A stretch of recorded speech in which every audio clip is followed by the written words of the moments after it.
Today I'm sharing my top 3 tips to prepare for a prolapse-free birth, and this preparation starts right now in early pregnancy. If you haven't done so yet, hit the subscribe button and the bell to be notified every time I post a new video for active pregnant mamas. A prolapse is when the bladder, uterus, or rectum falls into the vaginal canal after birth or during the postpartum period. It creates a sensation that something is hanging at the vaginal opening, like a tampon that's too full. It can be quite distressing to deal with a prolapse, especially when you're an active person, because you feel trapped at home in your own body, unable to participate in your favorite sports and activities without feeling like your insides are falling down. So here are my top 3 pelvic health strategies to prevent prolapse. Let's get started. Strategy number 1 is stretch your pelvic floor ahead of time. One thing that matters when we're trying to prevent prolapse is to reduce the length of the pushing stage. The more pushing we do,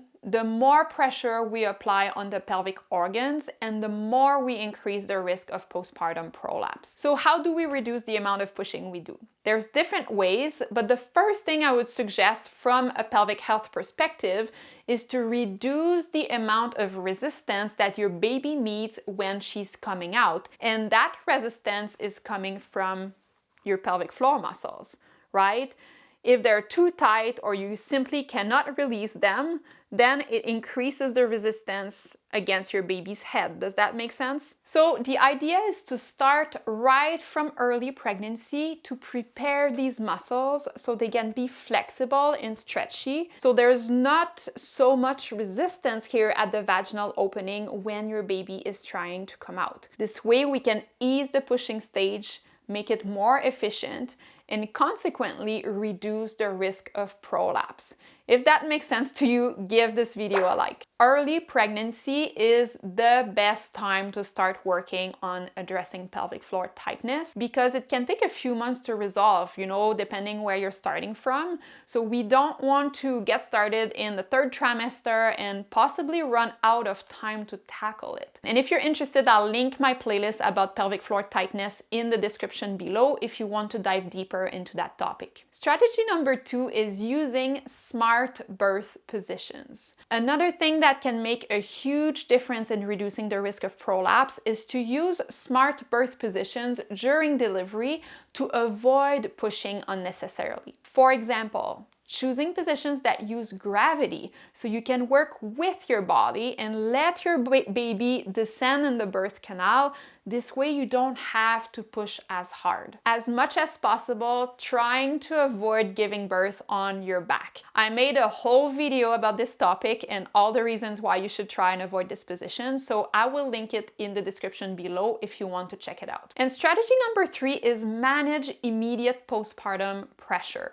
The things you do immediately after birth are equally, if not more important in reducing the risk of prolapse. But for you to understand where I'm going with this, I want to make sure you understand this basic concept about your pelvic floor. Alright, so the reason why your bladder, uterus, and rectum are not permanently hanging outside of your vagina is because of your pelvic floor muscles. So you can see here my bladder, my uterus, and my rectum. They're all supported by my pelvic floor. And without my pelvic floor, all of these guys here would just be hanging outside of my pelvis.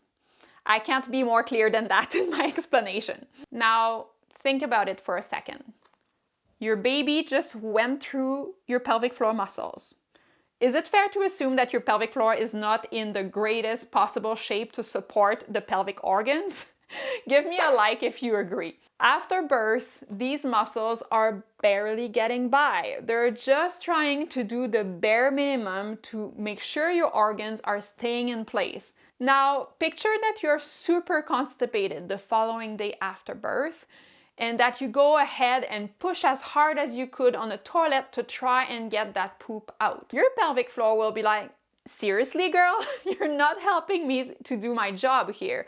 Not only I'm barely handling this task, trying to support the pelvic organs, but on top of that, you're adding all of this extra pressure on me. I can't do this anymore.